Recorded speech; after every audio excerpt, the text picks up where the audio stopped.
Seattle, the Saints, the Falcons, the Vikings, the Bears. Teddy and I are going to take apart those 5 teams and discuss whether to buy or sell on them. You're watching Wager Talk Today, everybody. The best daily sports betting show on the planet. Ronald Cabang, Skee Prophet, and Dave Sharapan joining us today. Teddy covers my co-host. We're ready to go. Ronald Cabang, welcome to the show. Teddy, how you doing? We're good, buddy. I'm doing just fine. Yourself, you look good. Clean shaven, ready to roll. Yes, sir. On a Tuesday. Yeah. On a Tuesday, a $2 Tuesday. That's what I'm talking about. $2 Tuesday. We're going to start talking about the Dallas Mavericks and the Houston Rockets. You got an opinion on the Mavericks team total for tonight. Let's do some NBA, Ron. I know you love it. I know I love it. I think our audience loves it too. Talk to me about the Mavericks team total. Yeah, I actually gave this one out to clients last night at the team total. I'm looking at the team total. Team total under 119 was what I gave last night. I'm actually seeing it at like 116.5 right now. So we got the CLV we want. It just, it doesn't mean anything unless it hits though. So, a couple of things that I was looking at for this play here specifically, the Mavs, they've been one of the better offensive teams in the league this season, but they have slowed down recently, going under their team total. In their last 3 games, they scored 113 against the Kings, 104 against the Lakers, 88 against the Clippers. In those 3 games, the Mavs are 25th in offensive rating, 29th in effective field goal percentage. So their offense has taken a step down here from the beginning of the season. I think the Rockets defense does match up well against this Mavs team as well. The Rockets are actually tied for the best defensive rating in the league. The Mavs have the highest percentage of points from 3 in the league. Over 40% of their points come from 3, but the Rockets defense, second best in three-point percentage allowed. Opponents are only shooting 32.2% from 3. And then the Rockets, they're dealing with a bunch of injuries, but they technically still have a chance at the wild card spot in the in-season tournament. So I think this is a situation where these players are going to play. They do, like I said, they have a chance to win it. They have to try and win this game by margin. And if they are going to do that, this means they're going to have to play some defense. They're going to have to focus on limiting the scoring opportunities for the Mavs, which recent forms kind of tells me it's definitely possible. I already mentioned, the Mavs' recent struggles offensively, but on the Rockets side, 9 of their last 10 opponents have stayed under their team total. And then the one game that went over was because the Rockets were on the second leg of back-to-back road games. They just didn't have the legs that day to play defense. So for me, I'm looking at the team total under. I know there's injury statuses of Brooks and Van Vliet. That's sort of worrisome here, but like I said, the in-season tournament situation tells me they should play tonight, and the matchup tells me the Mavs stay under their team total. So, Houston has been an under-the-radar, really good defensive squad this season. Looking at their entire season, they've allowed more than 119 points in regulation in a game exactly once. You got under 119.5. Why is this number so high?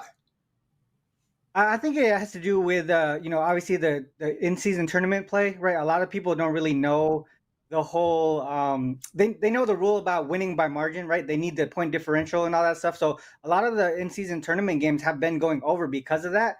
But in this situation specifically, with the Rockets having to win this game by margin, and then the Mavs' recent struggles offensively, I think it kind of puts things together for me. And in my thought, like you said, the Rockets defense is been under the radar, which is interesting because they're number 1 in defensive rating. They're just a team that you don't look at and say, oh, they're going to play some defense. But in my opinion, I think this is a situation that we look at them towards the under. I think, obviously they're going to think that, the Mavs bounce back offensively and things like that. But, their roster makeup, everything that's been going on recently hasn't changed too much. Lively is still questionable and things like that. So I'm still looking towards the under regardless. Ronald Cabang joining us, everyone. And as mentioned, it is $2 Tuesday at Wager Talk and Sports Memo. Ronald Cabang is the $2 Tuesday handicapper. He's got a rare 5% play up. He's hitting at a 73% win rate, which is really awesome, Ronald. Congratulations on that. And I know it is listen, it's hard to be the $2 Tuesday handicapper. There's like 30 of us. We all want to be it. It makes tons of sales. So best of luck. And guys, if you've never purchased from WagerTalk, these $2 Tuesday days are the best days to do that. It's literally the price of a sip of coffee. Used to be a whole coffee, but times have changed. So head over to WagerTalk, take advantage of Ronald Cabang's 5% NBA play of the day. It is only $2.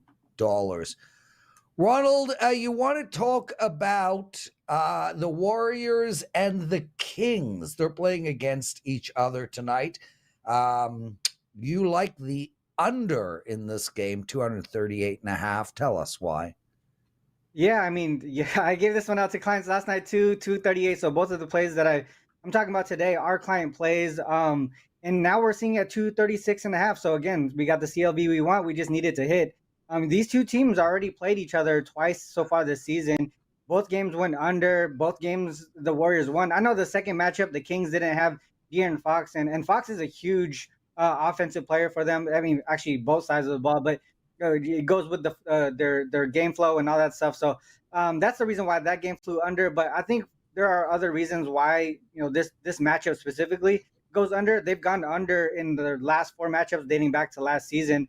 Majority of the Kings' points come from 3, but the Warriors are a top 10 3-point defense. I think the Warriors do a really great job of contesting threes. And if the Kings are not going to hit those threes, that's going to be big for the under in this game. The Warriors, they also score a majority of their points from 3, but the Kings, I know the perimeter defense isn't that great, but the Warriors in recent games, I would say like the last 10 games or so, they've been struggling offensively. They've gone under their team total in 7 of their last 9 games.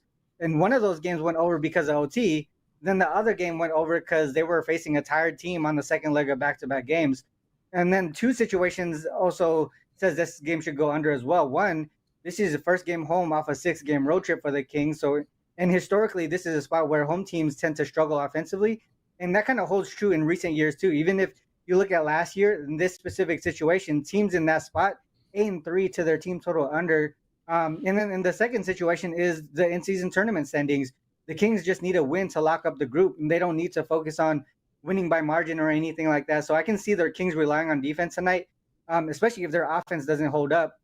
And then there's no reason to run up the score if they're up towards the end of the game. On the Warriors side, they're going to need to win and win by margin to either win the group or capture that wild card spot. And to do that, they're going to have to limit the Kings offensively. So for me, the situations you kind of bode well for this under. I think both defense will be the key to why this stays under. I know, like I said, 238.5 was the number last night. I still like it at 236.5 here. Yeah, I wouldn't argue with going against the sharp money when it comes to NBA totals. Closing line value doesn't mean much for sides in the NBA. For totals, it means a fair bit. I saw a couple of Sacramento quotes after their win at Minnesota to close out the road trip, talking about how defense was how they were going to move forward. Mike Brown, I keep telling our guys, we're going to lock in the way that we're capable of defensively. We're going to have a chance to be great. De'Aaron Fox said a quote, "We know we can score with the best of them. That's not going to surprise anyone in this league. But we know if we want to be the best team we can possibly be, we have to be better defensively." So we're certainly seeing those types of quotes from Sacramento talking about urgency on the defensive end. From a spot standpoint, however, coming off a huge win at Minnesota, returning home off a long road trip, do you worry at all that this is a spot where maybe the defense doesn't quite show up, especially because they played so well defensively last time out? No, I think it's the opposite. I think it's going to be on the offensive side of the ball. I know they have, typically we see travel fatigue, and it could hit teams either way. But like I said, the historical trends tell me that this should be an under spot.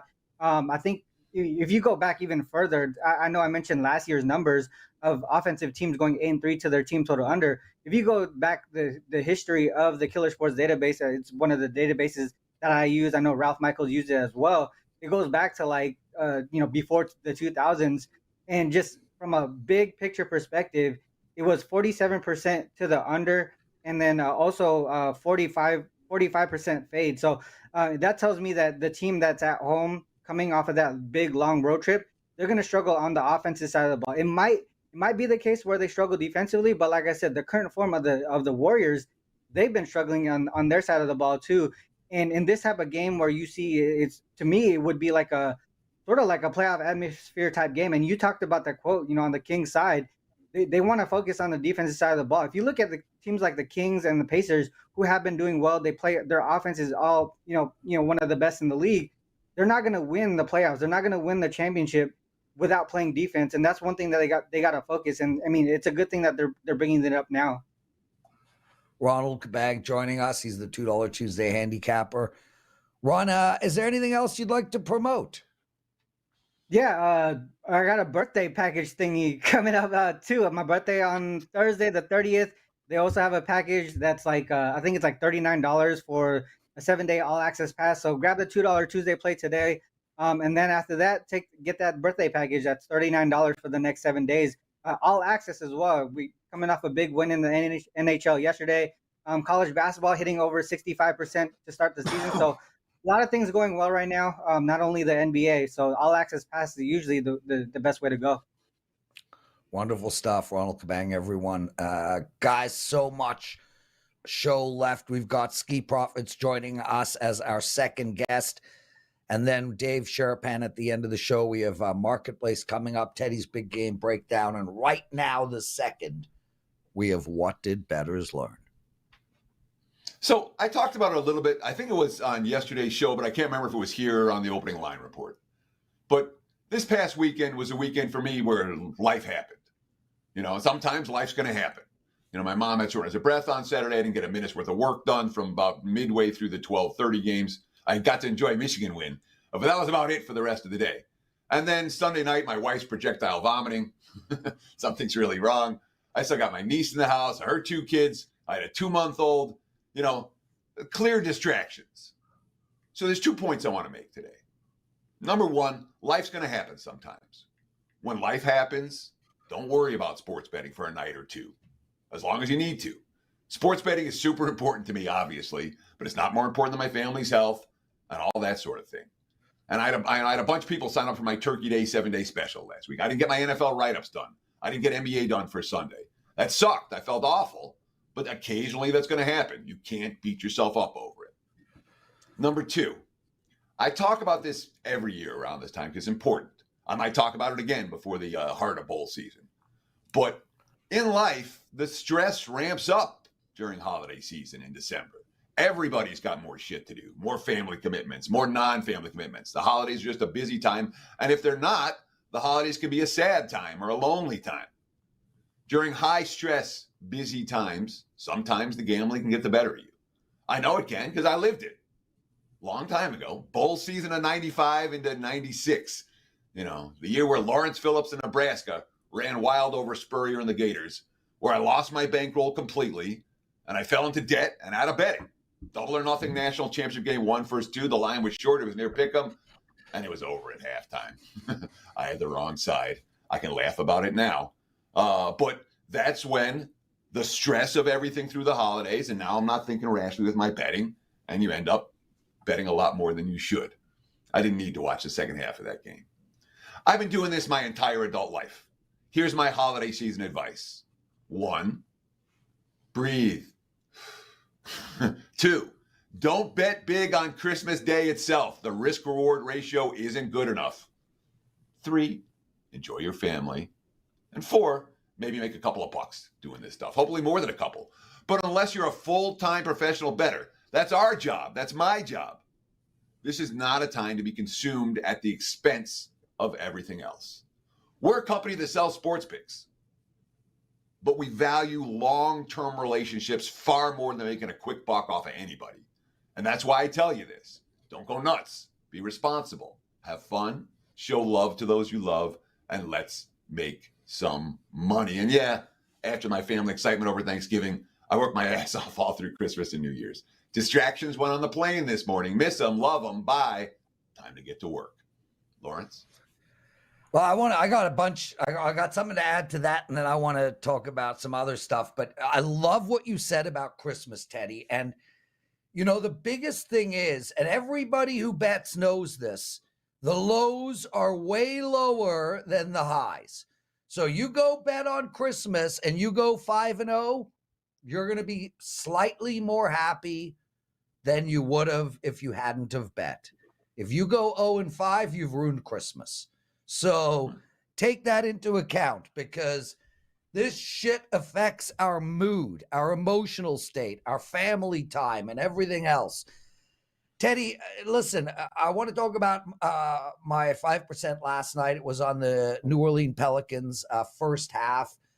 It lost. And then I came back and won my 3% in college basketball. So I had a 1-1 night. I lost 2%. You texted me that you were sorry I lost my play, and I appreciated that. And me and you commiserated over the fact that I was on a 9-1 hoops run and that I lost my 5%. Now I'm on a 10-2 hoops run, and one of those two losses were my 5%. You were on a 17-2 hoops run, and you lost your 5%. What does that mean, guys? Like, what am I saying? I'm saying, look, if you got to play long term. I mean, you define long term the way you want, but at least a week. I would play a minimum of a month. But to come in on a random day with a random handicapper because they have a 5% play, it's too many variables that you're adding to your winning opportunities. These 5% plays are 1% higher than the 4% plays. They're 2% higher than the 3% plays. If we win 3% plays, that's 6%. Don't get caught up in, is today the day Teddy wins or loses? Teddy has had an unbelievable NBA season forever, but he's going to lose. No. Okay. It started so bad. No, but dude, every year you have a great NBA season, and let's not is today the day you lose? Maybe, but you won't lose long term. Sure. Let me jump, because I have two thoughts. One is that we do have special promo offers, $2 Tuesday, for example, for today, and that's a great opportunity. If you've never bought before, try something out. You're not going to buy, if you've never bought a pick before, it's not likely you're going to come in with a long-term package. I get that. Try somebody out, see what it's like. $2 Tuesday is a great example of how to do that. But I've said it on this show many times. I'll say it many more. Don't buy plays. Buy packages. Yeah. Find someone you trust and ride them and roll with them. But yeah, when you go 17-2 and you lose the 5%, it's frustrating. When you go 9-1 and you lose the 5%, it's frustrating. And mine wasn't the right side. Yours wasn't. It wasn't like it was bad luck. It wasn't the right side. That happens. It's frustrating. But be all or end all is get a package. That's how you win long term. Yeah. And Brian Starr pops into the chat room and he says something that is very reasonable. You were the one going on and on about your 5% win record. Yes, that's correct. You also gave out a promo code for $10 off your pick. Yes, that is correct. Brian, my 5% record is incredible. 61% over the last 5 years. I pat my back over that record. However, and yes, I told everybody to buy my 5% play, which did include the 3% play, by the way, because people don't listen. We cater to our clients. I tell everybody don't parlay plays. You all parlay. I tell everybody to buy long-term packages. I'm one of the owners of WagerTalk. I see the back end. 80% of all our sales are daily sales. That's the way it is. So, when you go to Best Buy, they tell you to buy a warranty. It's not a good purchase, but they still tell you to buy it. Buy long. So are you saying our 5% plays aren't good purchases now? What do you? I think they're great purchases, Teddy. No, bad analogy. The point I'm making is, yes, if you buy 5% plays all the time, you're going to win more than you lose. But buy long term. Like, I don't mean to make this a sales pitch, but I'm winning in college basketball, NBA, and NHL. I'm winning in them. But okay, fair enough. Let's move on, dude. Let's move on. Lots of love, though, to all the guys in the chat room, man. Absolutely, absolutely. I'm so appreciative of you guys logging in every day. Skee Profits joining us, everyone. Hakeem, anything to add to the conversation so far?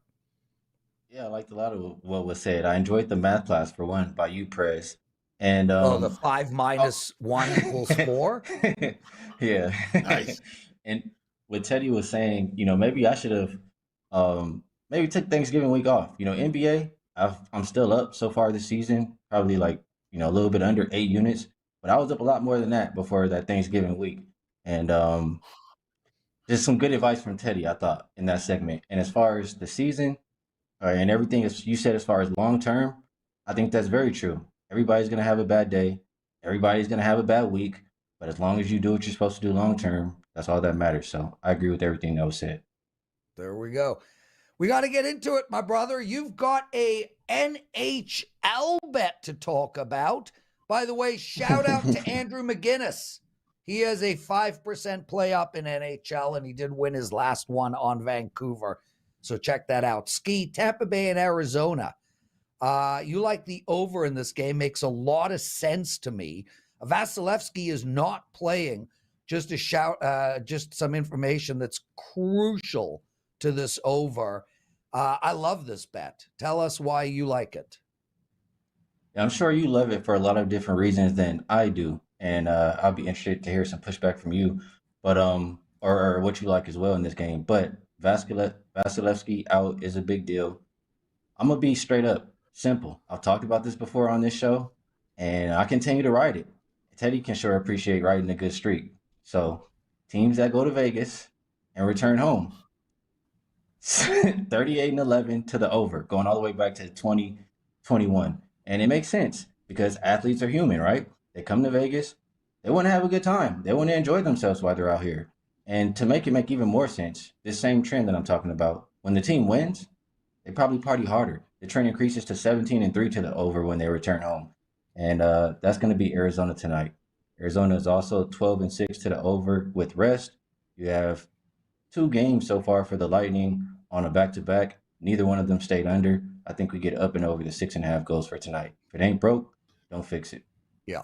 The trend is your friend from Skee Profit. Skee, I'm going to ask you my follow-up question in the initial question for each of your 2 props today. So you wanted to talk about Darius Garland, and you like his team total over, or his his point total over. Donovan Mitchell's come back for 2 games, and he couldn't have shot the ball worse. Ice cold from the floor. And there's been a lot of talk in Cleveland about getting Donovan Mitchell back into form. And that worries me about Garland's point total tonight. I'm curious why you pick point total as opposed to PRA for Darius Garland. And tell us why you like him over the number. Well, looking at Garland so far this year, I haven't been seeing a whole lot of assists that I'm accustomed to from previous years. But in general, while I like Garland over his points tonight, you can look up matchup wise between Garland and Mitchell for tonight. I'll say Trae Young is a worse defender than Murray, and you look at Garland, he's had success versus this Atlanta team, and that's probably why going up against Trae Young. Last year versus Atlanta, we had 3 games. He averaged 28.7 points per game.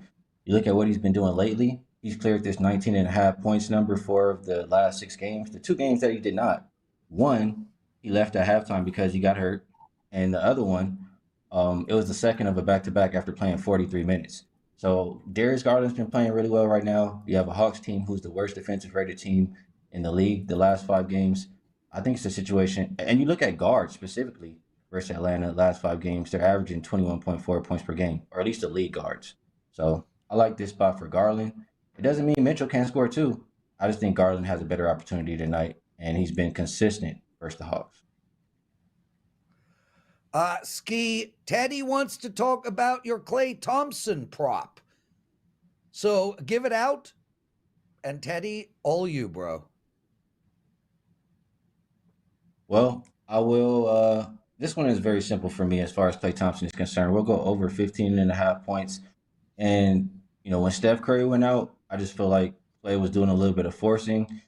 He played a couple games without Klay and Draymond. Now you get Draymond back in the lineup, and he's had more time to get chemistry together with CP3. And what does that allow them to do? Take a lot better shots. So he's been scoring the ball well lately. You look at 3 of his last 4 games, he's cleared this 15.5 number. Versus Sacramento last year in the playoffs, he averaged more than 20 points per game. And if you look at when he's played specifically in Sacramento, the last 2 years, he's averaging about 21 points per game. So it's a team he has success versus. They could be without Keegan Murray, who's a little bit lengthy and could give Klay Thompson some trouble. And I just think all things line up for Klay Thompson over 15.5 tonight. Now, Ronald liked that the Warriors team total under, or the full game under, and the Warriors team total under. Does that worry you here? This is going to be Sacramento's going to bring it defensively tonight? I like your point, Teddy, and I don't think it's the greatest spot for Sacramento here. They also, you talk about them returning home. They also play again tomorrow versus the Clippers. So I just don't know how much effort is going to be put into that end tonight. I don't want to knock on Ronald, but I think it sets up well for Klay Thompson tonight. Skee profits, everyone. Skee, what do you got to promote? Well, so far today, I've played the 2 props that I gave out, and my 5%. You guys talked about the big plays. They've been pretty well so far this year. I've cashed 3 out of 4. I've cashed 9 out of 10 going back to last season. I just haven't had a lot of big plays lately. So if you get one of those long-term packages that Prez was talking about, you'll get it as soon as I release it. Brilliant. Skee profits, everybody. Teddy, we still got lots more. We're going to go late. Dave Sharapan joining us soon. Your big game breakdown and marketplace. Do you want to do your big game breakdown or do you want to hold it for tomorrow? Either way, Lawrence. I'm happy to do it. It's prepped and ready. If we'd Then like go. to give it 24 hours. All right. Let's do a little big game breakdown. Talk some NFL for Sunday. That would be the Detroit Lions and the New Orleans Saints. Right now, at the WagerTalk Live odds screen, I'm seeing the Lions 4-point road favorite, 46 the total. So far, these teams, from a point spread perspective, been a pretty big dichotomy. Lions 4-0 straight up and against the spread on the road.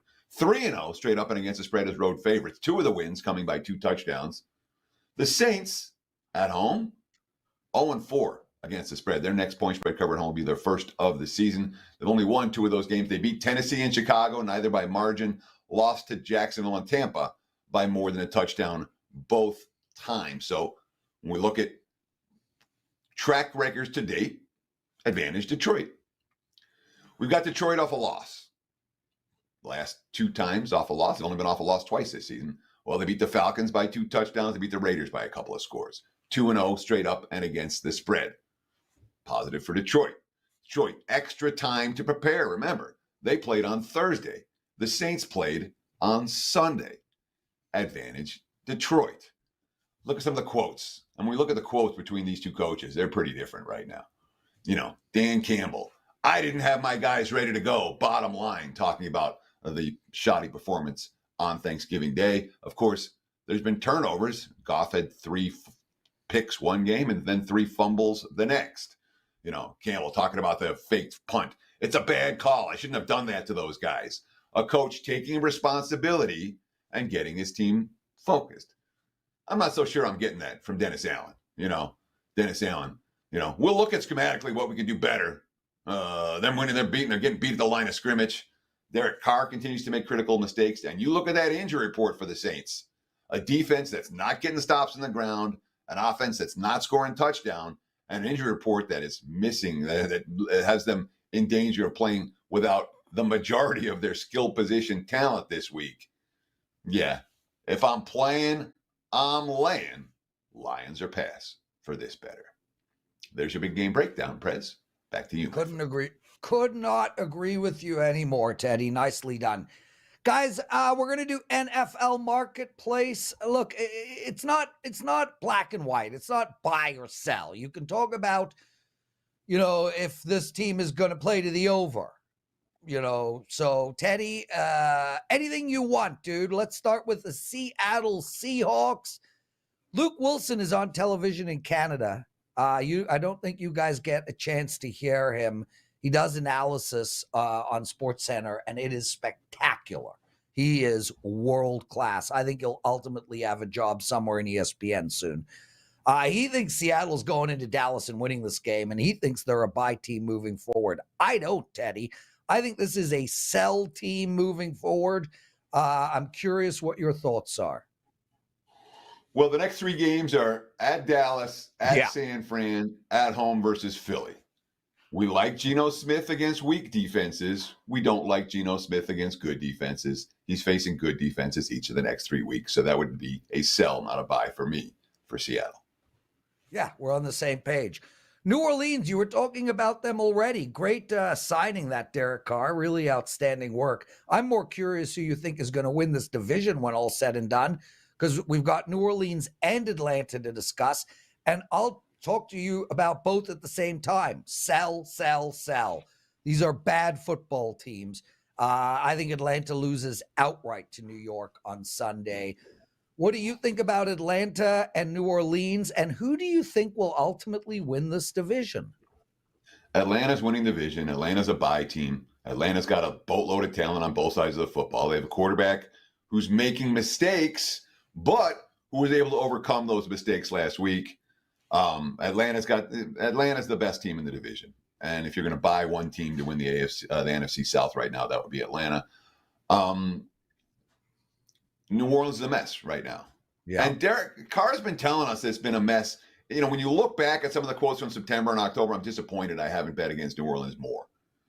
They've covered 2-point spreads. It's after Thanksgiving. So I don't know how much worse it's going to get for the Saints.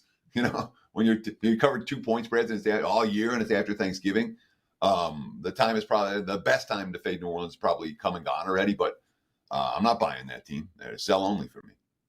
Vikings, Teddy, are a sell team for me, which is a shame. I'm not a fan of the Vikings, but I cheer for them. If you have the balls to wear purple, I'm good with you.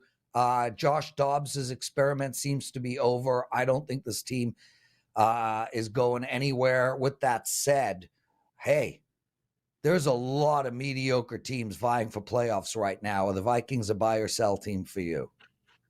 So the market's already crashed on Minnesota. We saw them, the heavy money, the wise guys bet against Minnesota last night.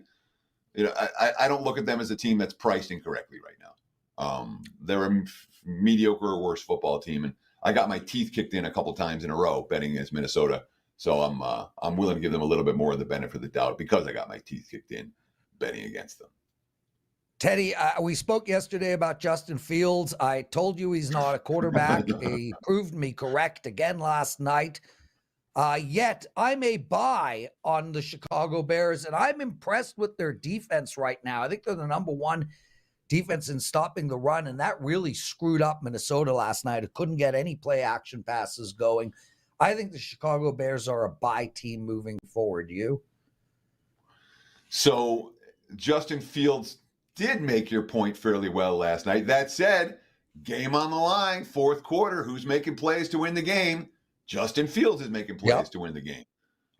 So for the fact that he didn't have a great game and he did hold the ball too long at times, when the game was on the line, he was a quarterback that you wanted on your team as opposed to Dobbs last night. So I don't know, it's hard for me to look at the Bears and give a big thumbs up buy, but if it's buy or sell, I'd buy Chicago before I sold them right now. The markets are, although, yeah, I would, but yeah, they're not. They're not a good team and a bad team at the end of a long season off a division win. They're not necessarily a buy squad. There we go. We're going to do the same tomorrow, everybody. If you want to hear a daily presidential address, and I think I won yesterday for you all. I gave you the Bears. I gave you the under in Vegas. I gave you another play. I can't even remember, but I definitely won. So if you want to hear a daily presidential address, please hit that like button. Teddy, before we bring in Dave Sharapan, I'm hijacking the show.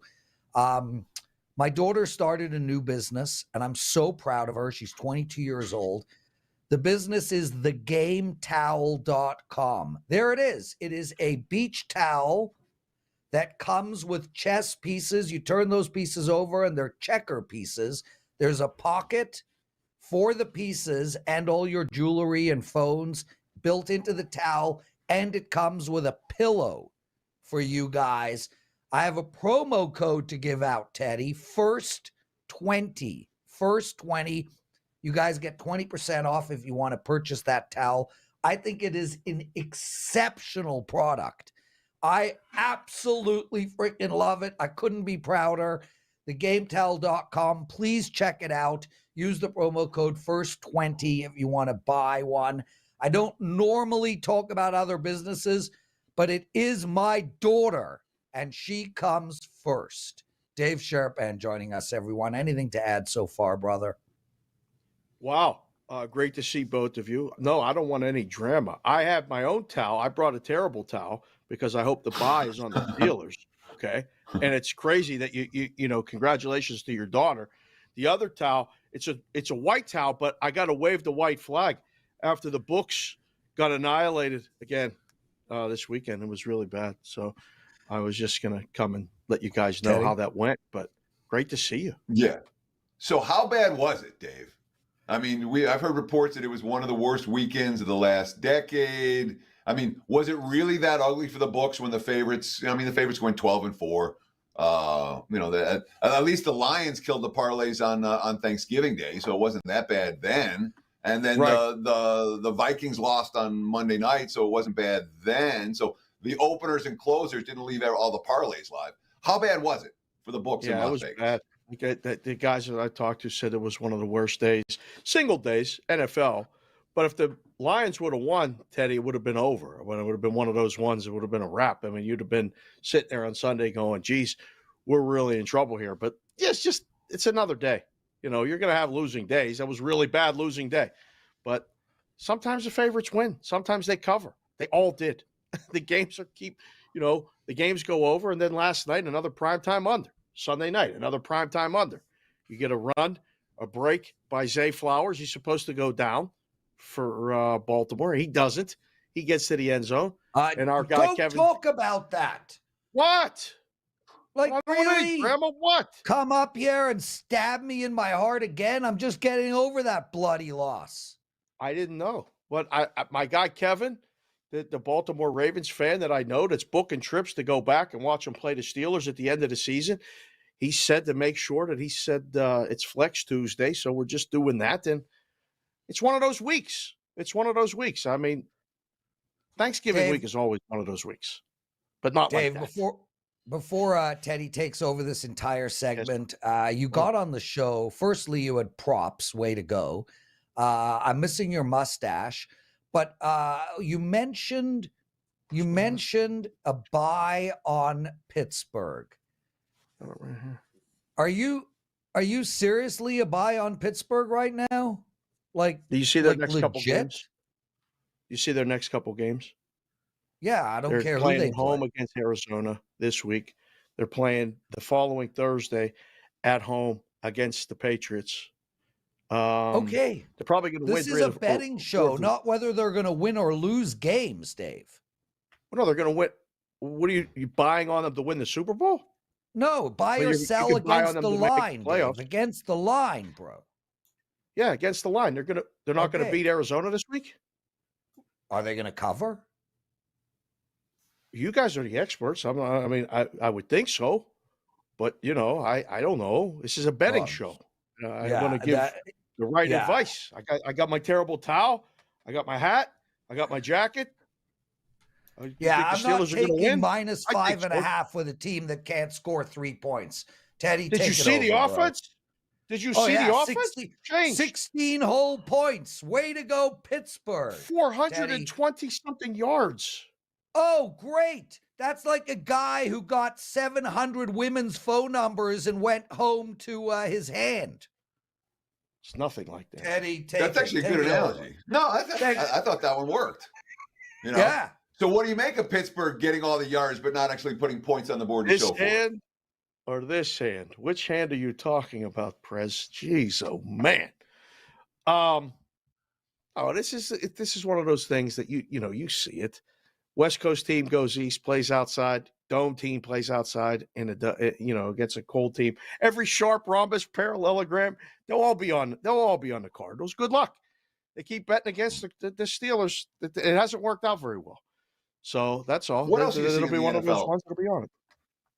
What else are you seeing early week action in the NFL? You think there's going to be money for Arizona? Where else do you expect the money to flow from the sharp bettors this week, and anything you think is going to be on all the parlay cards.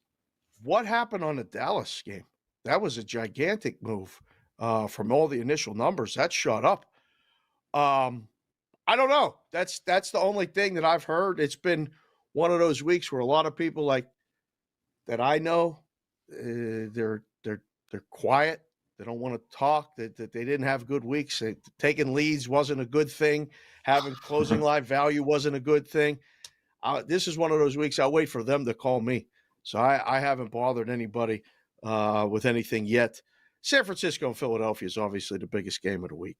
That one will be the most handled. That one will be the biggest game. There's only two games in that late window, and Cleveland and the Rams, no disrespect to either team, but nobody's really watching that game. So does that San Fran Philly line close 2.5 or 3? I think it's going to bounce back and forth all week. I think anytime they want the Philly money, they can just go to 3 and get it.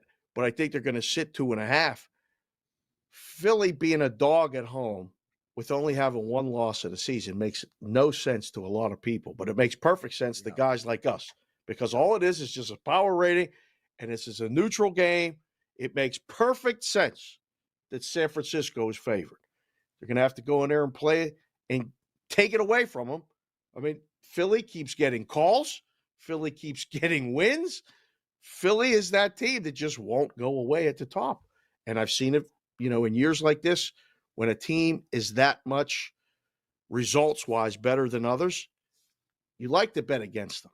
Just like when the Browns were winless in that season. They bet against them. They bet against them. They bet on them. When Patriots were undefeated, they bet against them. They bet against them. They bet against. It's eventually going to catch up. I don't know if it's this week. I think that game flies over total-wise. It's I don't know the weather yet. It's Tuesday. But I hope the game lives up to the billing. That's like the Buffalo-Philly game lived up to the billing. I'm still not sure how that went the way it did, but Philly found a way to win. I have no idea what's going to happen on that side yet. So the year the Patriots went undefeated, wise guys bet against them basically for the last 15 games of the season or so. And they had that remarkable first half, but I think they covered 1 or 2 spreads after the midway point of the campaign. They made a fortune. Yes, the last 6 weeks they covered one time. But it was more than that. It was like the last 8 weeks, But the Browns, who the wise guy supported in that winless season, they just kept losing with them week after week after week, and they were getting so much wise guy money they had to shade the number towards Cleveland when they were undefeated, every week, which is not every week, which was baffling to me. Let's talk a little college football with Dave Sharapan. Yes. Before we do that, Dave, what do you have to promote? Tell people where they can find you, what you have going, because we have just a few minutes left with you, my friend. Okay. Every day, Bostonian versus the book, Monday through Friday. The @ Boston versus the book on YouTube channel. We're doing a show every day around 11 o'clock Pacific, 2 o'clock Eastern. Also Monday through Friday on Sports Grid at SiriusXM 159. That's at 5 o'clock Pacific, 8 o'clock Eastern from 8 to 10, in-game live, all kind of in-game bets. Cash considerations took a week off because Dan Alexander went back east to go to the Eagles game and see his family. So we'll be back there. And I just got a text this morning about MLB Network, possibly some winter meetings, things like that. So I don't even want to talk baseball right now. There's too much going on. Yeah, no doubt. It's a little early to talk MLB 2024. Dave, talk to me about the conference championship games this weekend. Who do the pros like? Who do the Joes like? Anything stand out to you? Where's the money flowing? What stands out to you when it comes to college football championship game action for Friday night and Saturday? Friday night here in Vegas, Oregon, Washington. Teddy, I'm working on a box or some people, so I'll let you know if you're available Friday night. We may have a place to go watch the game in person. Haven't found anybody yet who likes Washington. Not one person in the content space, guys that are out working and doing stuff behind the counter, all this stuff. Haven't found anybody that says Washington's a side. So that one, I don't know. The first 1 to 10 wins. That's who's going to get the Washington money. But as far as the game itself, look at that total. It's 66.5. It's going up. I don't know. I have no side in there, but that number the first one to 10 that grabs Washington, that's who wins it. The cat gets the cheese. Liberty's undefeated. I had no idea. Liberty against New Mexico State, also Friday night. That's a lay favorite. Then Saturday, got Oklahoma State, Texas. Big number. Trying to find people that won Oklahoma State. Can't do it. Boise State, UNLV. This is interesting. This is divided. There's actually people that like both sides. Georgia, Alabama, great action. It's gone up, down twice. Sitting right now at 6. I don't think it's coming back down. I think the sharp guys already laid all the low numbers there. And then Michigan, Iowa. How do you have a spread of 23 and a total of 35? I mean, you want to talk about a problem. Like, this sounds like drama. And again, I don't want any drama, but how do you bet? The Iowa team total is 6.5, Teddy. And I'm getting text yesterday going, play it over. They're going to score a touchdown. Nobody thinks they have a shot to even be competitive. So good luck with that one. Dave Sharapan, you've promoted. We've spoken. Is there any? Okay, I'm a loud guy, bro. That's the way it works. Scared the crap out of me. Anything quickly in NHL? Any bet you like that jumps out at you, and then we'll call it a day? Talk about buy, sell. What about Vegas? They're a complete sell right now. They can't score. The games are going under. So capitalize on the unders while you can. But they're playing Edmonton tonight. And Edmonton's a buy, a complete buy. Keep an eye on that game. Yeah. Good luck, Lawrence. Dude, I am so with you on Edmonton being a buy. Well said. Dave Sharapan, everybody. See you later, boys. Guys, what a great show. Outstanding. 372 of you still currently watching. Did not get to 125 likes, which I take as a freaking insult, personally, Teddy. I mean, especially considering I'm literally throw free money off of the buildings in my daily presidential address. There's a promo for you all.